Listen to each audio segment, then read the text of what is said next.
તો આપણે જવાનું થયું પીપળવા ગામે. હાલો ગાઈસ, કેમ છો બધા મિત્રો? મજામાં દેશો બધાને જય શ્રી રામ ને ગુડ મોર્નિંગ.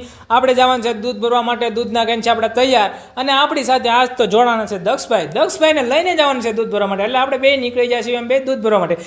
અને રગ્ગાભાઈ પાસે આવીને દૂધ ખાલી કરાવીને સીધા નીકળી જાય જીમ તરફ જવા માટે. જીમમાં આવીને જોયું તો શું, અહીંયા તો કોઈ નહોતું, પણ તોય તે આપણે આપણું વર્કઆઉટ એકલા પૂરું કરી લેશું. અને જોયું તો દક્ષભાઈ તો મંડાણા ડમ્બલ લઈને. મેં કીધું આજ તો તારી બોડી બની જ જાહે.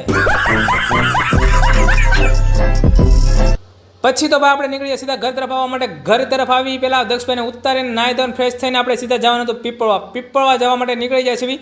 અને પછી તો કરી દીધી 250ની સ્પીડમાં ગાડી, 400 ને 250.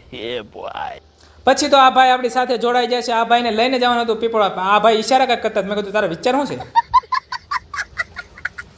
પછી તો અમે આવી ગયા સીધા પીપળવા ગામે. પીપળવા ગામે આવીને સોડા બોડા પીને સીધા અમે નીકળી ગયા ઘર તરફ જવા માટે. અને